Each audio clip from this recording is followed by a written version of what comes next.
Hey, this is part 2 of 3. If you haven't seen part 1, go ahead and click that info card up there. Or don't, I don't really care.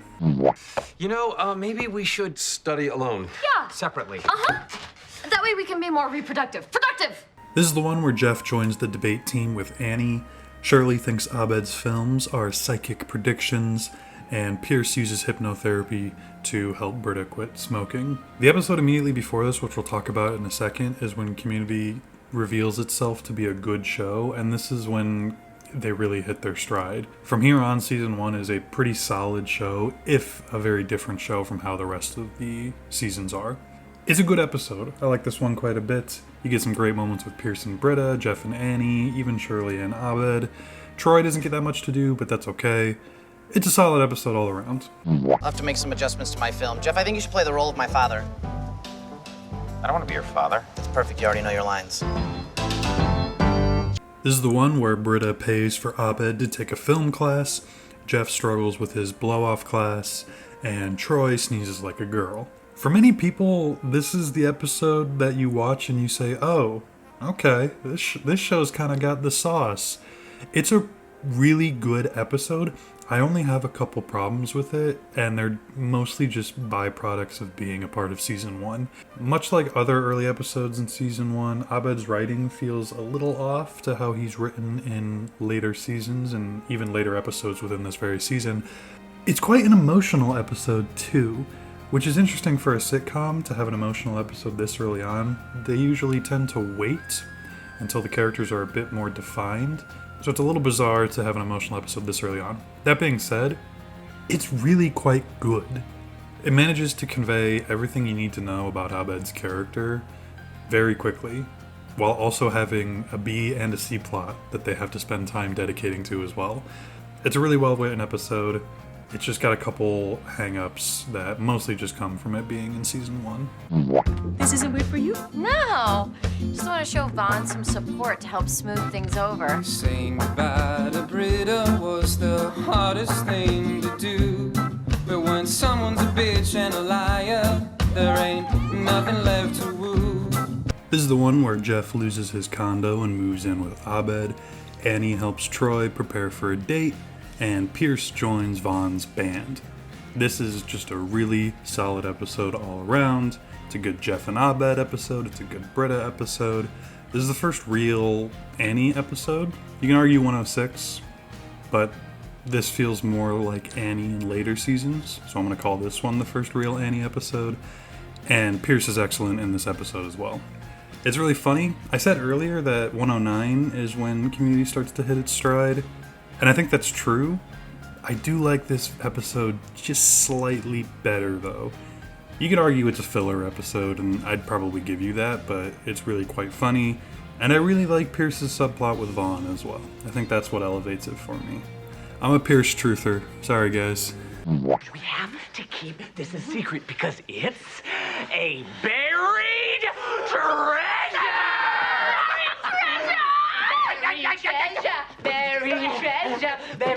Buried treasure.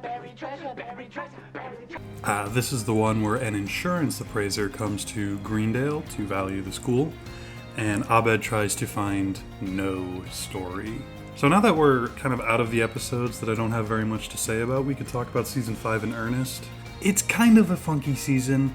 There's really high highs in season 5, but there's also really low lows in season 5, which for Community, a low low is still a pretty good episode, so don't misunderstand what I'm saying here. This episode's fine. It's totally fine. It's got some funny parts. I like the insurance appraiser. It's part 1 of a 2-parter that is not my favorite by any stretch of the imagination, but it's pretty good. It's pretty good. You rank people by how hot they are? You got it. Number 2. Dean Pelton. Yes, Professor 7, Slater. This is the episode where Jeff's secret relationship with Professor Slater is revealed to the campus and the study group, and Britta and Troy grapple with revealing their love of dance to the group. It's a pretty solid episode. I don't really have that much to say about it. What I can say is I actually quite like Jeff and Slater as a relationship dynamic on the show. Slater completely vanishes after season 1, which is totally fine, truth be told. I don't know if later seasons would really benefit from her presence being there, But she is a presence that could have shown up again. Probably in like season 5 or 6 would have made the most sense. I'm getting distracted and ahead of myself. It's a totally fine episode. Don't have a lot to say about it, but it's pretty good. You know what I came for, scum? Where is it? In the closet. In the closet, man. Abed! Stop it! I mean, stop it! This is the one where Annie accidentally breaks Abed's Batman DVD, and Shirley and Jeff try to beat some annoying students at foosball. This is another one of those episodes where the B plot is kind of whatever, but the episode is very much carried by the A plot. The B plot is perfectly fine, you know, it's okay. I'm pleased to see that Jeff and Shirley are interacting with each other. Again, they're one of my favorite pairings on the show, but the A plot is far and away the best part of the episode, no question. The anime homage is neat, but I'm not a big anime guy myself, so it doesn't really do anything for me. Perfectly fine episode. Are you alright? No! I was dying! This is the one where the gang searches for Russell Borchardt's secret buried treasure. This episode is part 2 of the season 5 finale. I think it hedges that one out just a little bit. I think overall it's just a funnier episode. It's a little more focused. I understand that was the intention of part 1, to be a little aimless. Having no story, funnily enough, does not make for an interesting episode. This one is. I really appreciate the weird intermission they have in the middle where they just decide that Rich on the school board is psychic now. It's so stupid. It's so stupid it becomes hilarious. Yeah, I think it hedges out part 1 just a little bit. It's just a slightly better episode. What are you hiding from me? They're keeping relaxation secrets. Tell me how to get this laid back, or I'll kill your families! This is the one where Britta, Annie, and Shirley convince Abed to be mean to so-called bitches, and Troy and Jeff find a hidden trampoline, and Pierce becomes jealous. I don't like it when the study group is mean to each other or to others. Mercifully, this one does have a pretty satisfying resolution to that conflict, and the episode is carried by the excellent B plot. Seriously, if the B plot didn't exist, this episode would be so much lower. It's a solid episode, very, very funny episode, classic moments in this episode. But man, that A plot, something about it rubs me the wrong way. Minuses are made up! It's riot time! This is the one where Jeff bonds with teacher Buzz Hickey over the shared hatred they have of teaching, and Abed, Troy, Shirley, and Britta take a Nicolas Cage class. This episode's pretty good. I like Buzz Hickey a lot. I wish he showed up in season 6. I know why he's not in season 6. He was busy doing Better Call Saul, but he's very great in this. He's got great chemistry with all the cast, and the Nicolas Cage stuff is very funny as well. This is a good episode though. Don't have too much to say. Now, I ain't got all day agitating my sciatica. I'm too old for this. This is the one where Annie and Shirley become campus security during April's Fools. Britta attempts an April Fool's prank, which ends in disaster, and Jeff and Troy mess with a starving and delirious Pierce. This is a really solid episode. There's a lot of great moments. Everyone on the cast gets something to do, including Senor Chang. It's just a really, really, really solid episode from beginning to end. From this point on, we're getting to the episodes that are just really, really excellent. There's a couple things here and there that maybe I don't love, which, considering we still have 63 episodes left to talk about, is a substantial indication to the quality of this show. Oh my... Jeff! Gross! You're gross! You did it with her? Yeah, but not twice. I wanted to do it twice. That's gross! You met her this morning. You're faster than some bacteria. This is the one where Pierce asks Jeff to help him make cool in front of his ex-stepdaughter. Shirley and Abed's family meet and butt heads, and Troy's Nana asks Britta to get her a Switch. This is a really great Pierce episode. It's also the last time that Pierce and Jeff are never painted as antagonists to each other. Again, I understand that Chevy Chase is not the most fun person to work with. In any event, it's a really solid episode. The weakest part of the episode is without a doubt the Shirley and Abed stuff. It's good, but it is kind of dragging the episode down just a little bit. Where are the white women at? No, there are no white women here, Leonard. This is not a party. Don't tell that to Magnitude. Who's Magnitude? Yo, pop, pop! This is the one where Chang tries to con his way into Jeff's apartment during a soccer game. Britta befriends a lesbian. Pierce trips on his prescription painkillers. And Troy and Abed have a crush on the same girl. Really, really, really good episode here. I love Duncan and Chang in this episode. I love Duncan and Chang, period. I think they're both great. They work well together, they work well apart, they're both just really excellent. The Britta subplot is very funny. The Troy and Abed thing is kind of, take it or leave it. It is what it is. And Pierce tripping on the prescription painkillers is funny, but again, just like Troy and Abed, it's kind of take it or leave it. You hit me with a woman's hand. You Midwestern floozy. I lived in New York! Yeah. This is the one where Jeff helps the gang get back at a grifting professor after that professor grifts them. This episode is pretty good. The framing device works for me. The guest star is so funny. If you haven't seen What We Do in the Shadows, please watch that show. He's excellent here on Community as well. The only thing that doesn't work for me, and this is the only time I'm going to get technical with Community, I don't really know how their grift comes together. Like, I know Greendale has become more and more of a cartoon campus with every passing season, but how did they convince the entire student population, or maybe not the entire student population, but a good portion of students to go along with this briefcase bit just to get back at this one professor for grifting a class of what looks to be 15 students? Again, I like the episode. It's a really great episode, and it is carried by a lot of aspects that make this episode really funny. I really love the end credit stinger as well. That's another thing about season 6 is the end credit stingers are so funny. They're all excellent. It's a good episode. Don't misunderstand. But the grift at the end does feel almost like a bridge too far for me. I don't know why, considering I've seen this campus do much crazier things, but that's the only thing that holds this episode back for me. Yeah, right. You'll do it or you fail my class. You can't do that. Have you met me? This is the one where Britta drunk dials Jeff, causing a rift to form between them, and Chang forces Troy and Pierce to wear women's pantsuits to the dance. I don't know, the rankings are starting to get arbitrary. From here to about, I'd say, episode ranked 35, the episodes are all really good. They're not favorites of mine, but they're all very, very good. I have to reveal a truth about myself, but I'm a Britta guy for sure, and she looks great. Yeah, really solid episode all around. I like Slater, I like Britta, I like Jeff and Abed goofing off in his dorm room. Really solid episode. Nature's Viagra, right?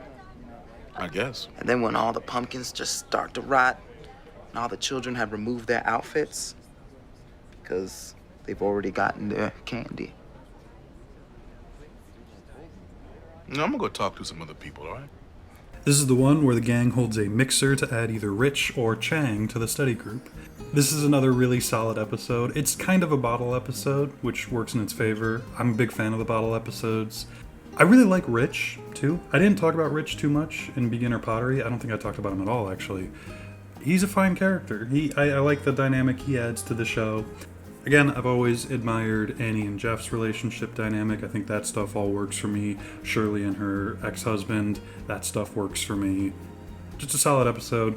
Highlight episode for Pierce and Troy as well. Really, really good episode. Boys' night! I need help reacting to something. Hi! This is the one where Britta tasks Annie with not letting her reach out to her ex who's in town. Jeff investigates what made Britta obsessed with said ex, and Pierce and Chang become best friends. I gotta be honest, the Troy and Britta thing never did anything for me. It felt like the writers were sitting in the writer's room and said, well, we have two attractive actors who aren't really doing anything and have no romantic subplot, so let's just pair these two together, despite the fact that it doesn't really make that much sense to me. I can see potential in that relationship dynamic working, but it doesn't really do anything for me. This episode is a good episode. This is another excellent Dean episode. I love it. I love how I love his contribution to this episode. It's so good. And again, we're seeing Jeff and Shirley paired up, which is always nice. It's a good episode. The Britta and Troy stuff never really worked for me, though, and it does hold this episode back just a little bit.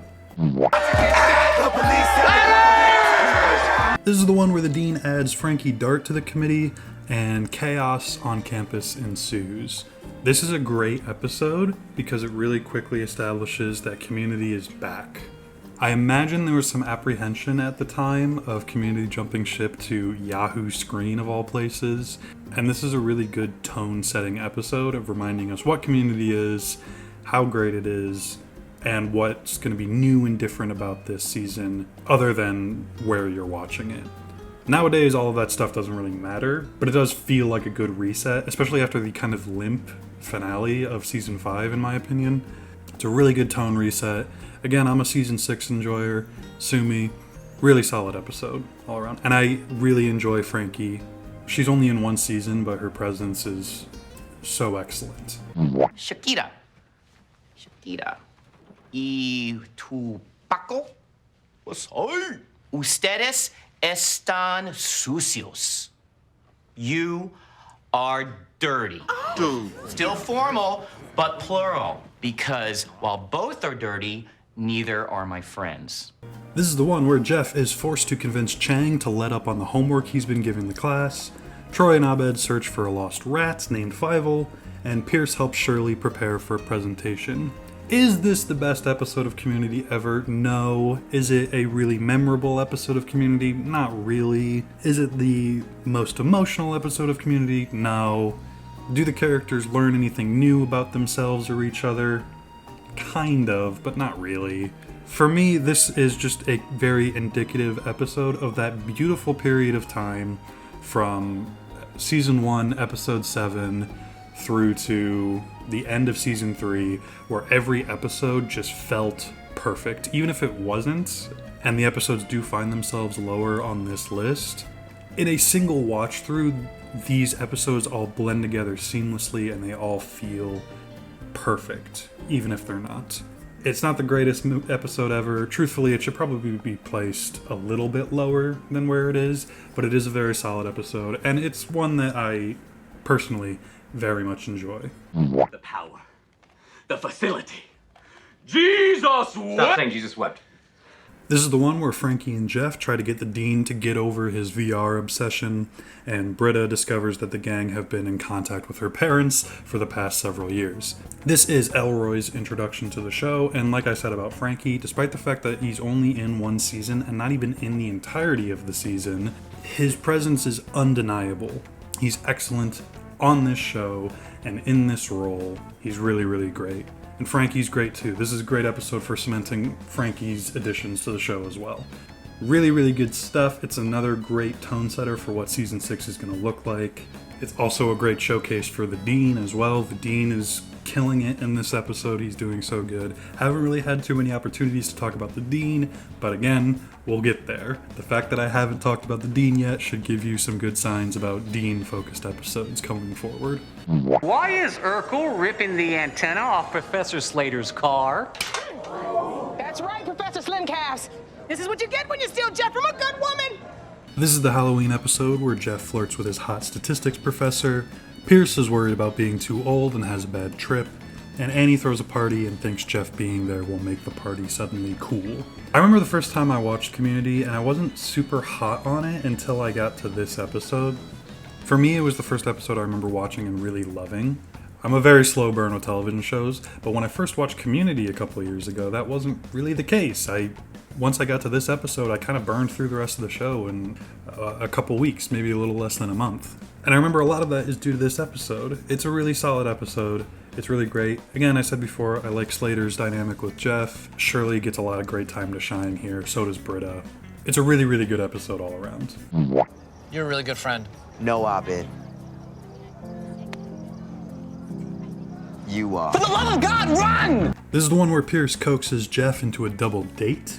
Shirley and Britta help Annie examine a model of a penis for the condom demonstration. And Troy and Abed compete in athletic games with one another, revealing Abed to be the more athletic person. Again, another episode that could probably be placed lower than it is, but again, it's another episode that's indicative of that golden era of Community, I like to call it, where every episode just feels perfect and feeds into each other, and the energy is just really great from episode to episode. I like when Pierce and Jeff are paired together. I think that's a pairing that works really well. and you really only get that pairing in a way that's not overtly antagonistic in season 1. This is another really good Troy and Abed episode. This is when it kind of starts to become apparent that Danny Pudi and Donald Glover have great chemistry together. It's a great Dean episode as well. This is another episode that kind of introduces what kind of character the Dean is going to have, because before he was just kind of a bumbling fool, but this kind of gives him a bit more character. Really, really, really good episode, and a really good indication of things to come. Oh, like you hate competition. How long did it take you to kiss Jeff after I told him that I loved him? Oh, that's right. First Vaughn, now Jeff. I better not smile at that wall outlet or you'll fry your tongue off. This is the Season 2 opener. The group is reunited and tested when secrets from the previous year finally come to light. It's a great, and I've said it a couple times already in this video when talking about season openers, it's a really good tone setter for the show. I mean, Abed says it all right here. I guess I'm just excited about the new year, looking for ways to improve things. I'm hoping we can move away from the soapy relationshipy stuff and into bigger, fast-paced, self-contained escapades. Really good at setting the expectations of how season 2 is going to be different, but still the same as the Community that we had just finished watching a season of. Every time I watch this episode, it really, really continues to get better, in my opinion. As I said, some of my favorite episodes are bottle episodes. I don't know if you could count this as a bottle episode, but it's really solid. Everyone has something to say that's funny or at least interesting. And I should clarify from points I've made earlier, if the group is argumentative with each other, that's fine with me. My problem is when the group is mean to each other. And I understand that that's kind of a vague distinction to make, but mean to me always feels unprovoked. Whereas argumentative is, these are issues that have been simmering for a little while in the, interpersonal dynamics of the group. Whereas when the group is mean to each other, like in competitive wine tasting, for example, or aerodynamics of gender, that feels mostly unprovoked. Whereas this feels like it's the time bomb has been ticking for some time, if that makes sense. I also love Betty White's appearance, cameo, whatever you want to call it, in this episode. She's a character. I wish they got her for the whole season. It would have been so perfect. But Duncan is a fine replacement when he does eventually come in. But it's fantasy booking at this point. But man, that would have been awesome. You smell like nice soap. I have to go. I'm sorry you weren't a more obvious potential threat to the country. This is the one where Jeff and Annie feud when an opportunity to join student government arises, and Abed is pegged as a potential threat to national security. This is the episode that changed my mind about Jeff and Annie. For many, many moons and many, many episodes, I was sort of uncomfortable by Jeff and Annie's relationship, and that's intentional. But this episode really kind of flipped the script on me. You can see that they're on more equal footing than either of them, I think, would care to admit. It's a really solid Jeff and Annie episode. And while I understand Dan Harmon and the other writers' philosophy as to why Jeff and Annie don't have more attention and more screen time and a more quote-unquote satisfying resolution by the end of the show, I understand their philosophy for making that decision, but man, it would have been great, because I think they work really well together. Also is a great Abed episode. Abed's really excellent in this. I love his relationship with Vollers. Again, they do this a lot with Abed, where they just kind of pair him up with some random guest star. But I do wish some of them showed up again, other than Brie Larson. Because a lot of them have great chemistry with Danny Pudi. I think Danny Pudi just has great chemistry with everyone. Really great episode, really changed my mind on the Jeff and Annie relationship. Really solid. You already know the rules. Because there aren't any! Jeez, Dennis, are you on coke?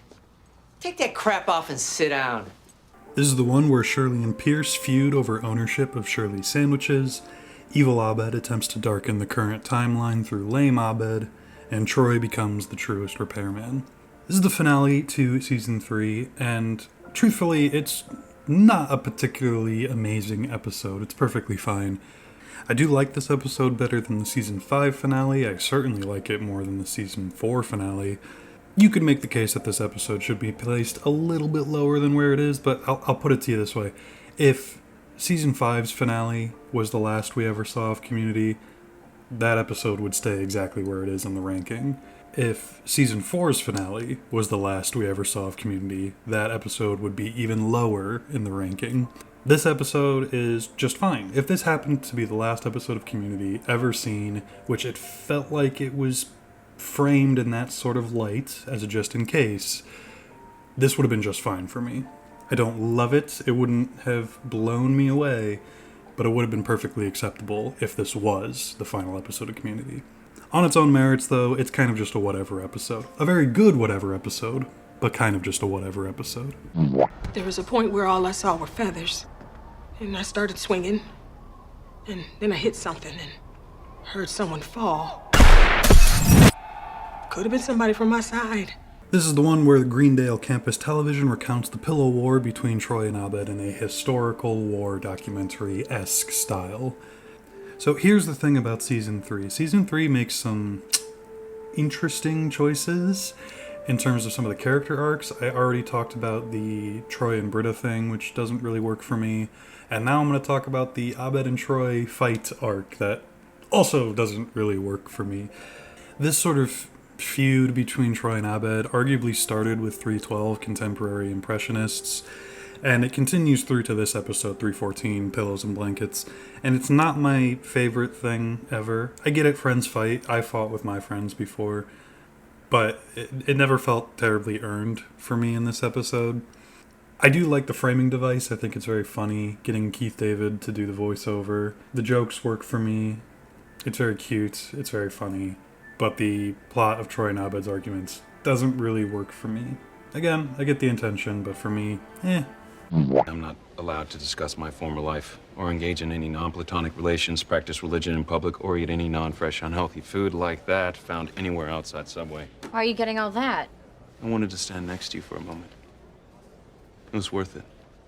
Like a good book by Orwell, or Veggie Delight. This is the one where Britta begins to fall for a corporate human named Subway. Jeff discovers that a dead girl found him to be inconsiderate, and a chance to break a world record tears Troy and Abed asunder. This is the precursor to the episode we just talked about. It is also not a favorite of mine. This episode is carried pretty heavily by the A-plot with Britta and Subway. It's some of the funniest stuff that Community has ever done. It's just a shame that it's dragged down by the other two plots that I just don't really care for.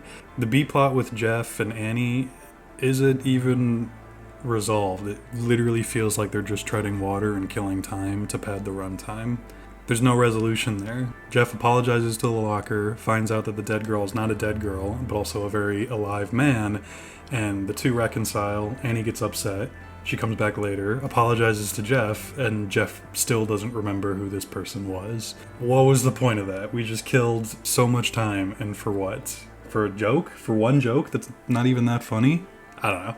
It doesn't work for me, but the A-plot with Pierce, Shirley, Britta, and Subway is excellent. It's got some of the greatest jokes Community has ever done. She can make babies for me. Oh, and I can't. I can't. This is the one where the gang helped Pierce settle the bequeathing of his father's estate by playing an 8-bit, or maybe 16-bit, I'm not sure, video game. An obscenely cute episode. We're getting to the point now where it's hard for me to distinguish between one episode and the next and where it should fall on the ranking. It's not quite getting arbitrary yet, but we're getting into the really, really excellent episodes of Community.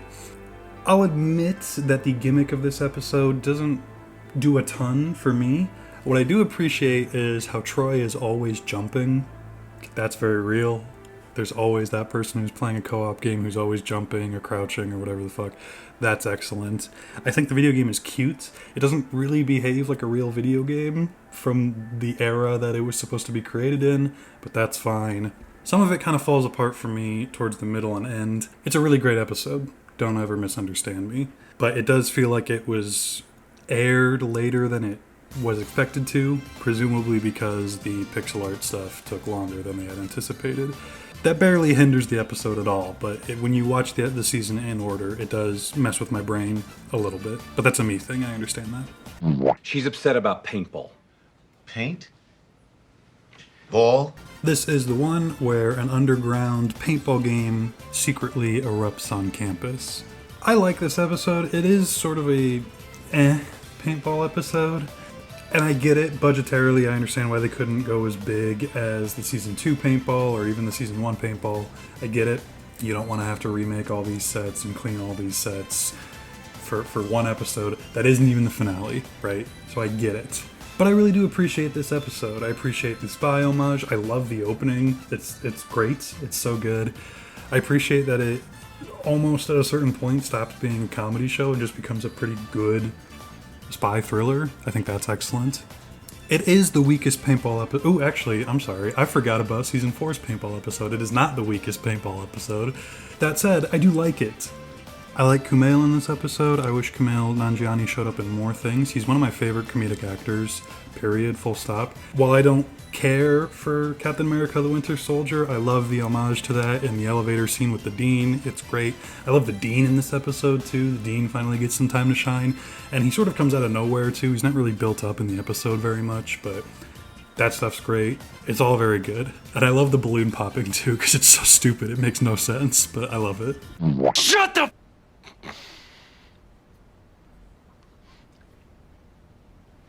I've become agitated. I apologize.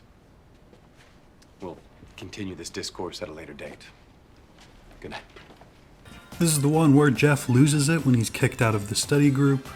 The dean attempts to whip the school into shape, but runs into problem with the air conditioning repair school annex. And Britta tries to find a new show for Abed to watch. I've talked about tone setters before, and I think this is a good one for Season 3. It also sets up a plotline that I do not care for. I feel like I've mentioned it before, but just in case, I don't care for the air conditioning repair school annex plot with Troy. It's funny. John Goodman's great.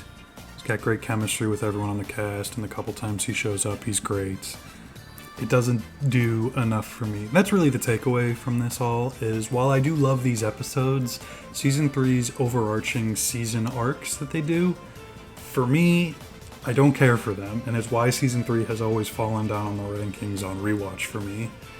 I don't feel like the seasonal arcs in Season 3, that being the sort of growing of Troy and Britta, the arguments with Troy and Abed, and the air conditioning repair school annex, they're either not funny enough, or not poignant enough, or not interesting enough for me to be too engaged with them.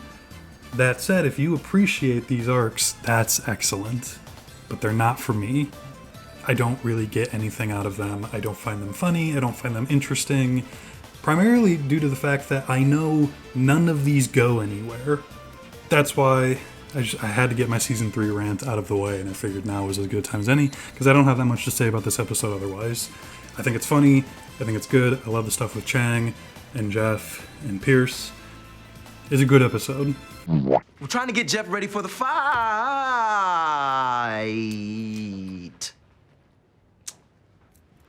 I couldn't think of another word. This is the one where Shirley hosts a Christmas party, but bans Jeff from attending because Jeff is preparing to fight the school bully after he makes fun of Abed. In my opinion, the Christmas episodes should almost sit on their own list. I think they're all excellent for being Christmas episodes. Sorry, as Shirley would say, holiday episodes. They're all really excellent. This is the weakest one, but again, not because it's bad, just because it sits in Season 1, and there was still growing pains happening here. It is one of my favorite episodes to rewatch, though. I love all the holiday episodes. I rewatch them probably more often than I watch the other episodes. They're all really excellent. This one is a personal favorite. Yeah, just a really solid episode all around. Please don't take offense at this, but thank you for not hitting on me. I was just vulnerable enough to do something really stupid. What's wrong? Nothing.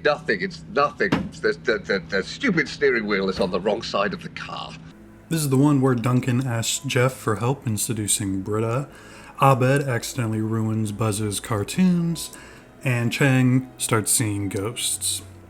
I feel like at this point, we've sort of officially crossed the threshold into just my favorite episodes, full stop. I don't know if I'm going to have that many detractors to talk about with these episodes going forward, so it might just be a bit of a gush fest. If you're here for that, then great. This is a great episode in that it actually gives some character to Duncan, which they haven't really done up to this point. It gives him more layers than just being the horny, drunk British guy. And that worked when he was just a recurring character, but there's a concerted effort in Season 5 to have him sit at the table with everyone and more or less join the group. Granted, Duncan vanishes in Season 6, and, that's disappointing. I do like Duncan quite a bit. I appreciate the effort to give him more dimensions than none. And I actually really like what they have to say with Britta, Duncan, and Jeff. I think that's all very good stuff. For all three of those characters, I think they all learned something very valuable in this episode. The Abed and Buzz Hickey stuff is kind of whatever. I appreciate someone sitting Abed down for a minute and giving him some tough love. Frankly, he needed it, which is maybe an unpopular opinion, I don't know, but really great episode, one of my favorites. Sorry, I'm sorry, I'm so damn sorry, I'm sorry, I'm sorry. Oh, I'm sorry, I'm sorry, I'm sorry, I'm so. This is the one where Jeff makes an attempt to be more laid back at the start of a new semester. A new person invites himself into the study group without asking, and Annie runs a story about the school's racial profiling. Another great Dean episode for what little he's in this episode. Another great Annie and Jeff episode. That stuff's great. I love the dynamic between Abed and Jeff in this one. I like that Abed calls Jeff out on his bullshit. And, Jack Black is cool too, I guess. I'm kidding, of course. He elevates this episode super high. I'm not the biggest Jack Black guy, especially recently. I feel like he's very much sold out. And, that's fine. Get your bag, I guess. But this episode does remind me that there was an era where Jack Black was not only tolerable, but very funny as well. He's a great comedic actor, and I'm always going to love his performance in this episode and like him in this episode, regardless of whatever slop he's pumping out now. Yeah, it's one of my favorites. It's a great Season 1 episode. It's a great mid-season sort of shift in flavor, which is nice as well. It's just a really solid episode. Yeah, they're making us walk around with pretzels in our butts. I put mustard on mine like an idiot. This is the episode where Pierce crosses the line with Shirley and is kicked from the study group. Jeff and Britta enter a verbal sparring match with high schoolers, and Troy and Abed complete a college checklist. We could sit here and we could argue about whether or not they approach the A-plot with Pierce and Shirley with any grace or respect to the topic. That's a different discussion that frankly I'm not interested in having right now. You can decide for yourself on if the resolution to that arc is satisfying or if the arc is even handled well in the first place. That's not what I'm here to talk about. I'm here to talk about why I placed this episode so high. And the truth is, I love Jeff, Britta, and the high schoolers. It's so childish, it's so buffoonish, it's the lowest form of humor imaginable, but it works for me. Here's the thing. I don't have a wealth of experience with high schoolers in my adult year. I feel like it would be weird if I did and I wasn't like a teacher. But I've had enough in my adult years to recognize the charming simplicity of this episode of just, okay, you want to act like a complete buffoon? Let me do that with you. And let me clarify right now, I don't hate children. I always think that people who swear that they hate children and constantly say that they hate children, how they hate kids and yada yada. I think that's super cringe and lame. It's like, grow up. Let kids be kids. Let them figure it out. Let them be obnoxious. It's fine. It's always very stupid, and I always think it's cringe and lame when people act like that.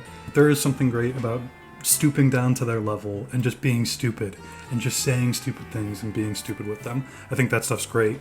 That's why I place this episode as high as it is. The Troy and Abed stuff, take it or leave it. The Pierce and Shirley stuff is a conversation I'm not interested in having right now. The Jeff and Britta stuff works great for me. It's perfect. Chef's kiss. We're still on for Thanksgiving, right? Just talk to your father, Craig. Would that this hoodie were a time hoodie. This is the one where the dean busts Jeff for being in a fake conspiracy theory class for an easy credit, and Troy and Abed make a blanket for it. This is a really excellent Jeff and Annie episode. It's a really excellent Dean episode. I love Professor Woolley. He shows up a couple times on the show. He's great. He's really funny, really dry. And it's a great episode that shows the A and B plot coming together in a way that feels really natural while also being really funny. Yeah, I love everything about this episode. Love it from beginning to end. Really excellent episode. No. Yes. No. Do it. Make your money, whore. This is the one where Shirley's water breaks during the Anthro final, and Troy and Abed sell their handshake to Pierce. I think it's safe to say that this is the first true bottle episode to show up on the list, and I really, personally, quite enjoy the bottle episodes. As a fan of well-written dialogue, Community has some of the best out there, and as an amateur writer myself, there's something very satisfying about the challenge of how do I make 20 minutes of entertaining television when I'm stuck in one room. I think that's really fun, and seeing how the writers came and rose to that challenge and made a really solid episode is very nice. Yeah, there's a lot about this episode that works for me. Everyone gets time to shine. Really solid episode all around. Mr. Barnes, are you a subscriber to the video blog Fun for Friends? No. Lie. Silence, wench! This is the one where Pierce's dying wish is for the group to submit a polygraph test to receive their bequeathments. It's another good bottle episode. The reason this falls a little bit lower than I had expected it to on the initial watch, and this is something they talk about in the script read-through they did a couple years ago, is that the group kind of just comes to the same revelation twice in the episode. The first revelation before commercial is that the group is no better than Pierce, and then the second revelation before they cut to the next commercial is that the group is no better than Pierce. It's kind of limp, it's kind of weak, but there's still great stuff in this episode. And it's nice to be reminded every once in a while that Pierce wasn't all that bad a guy.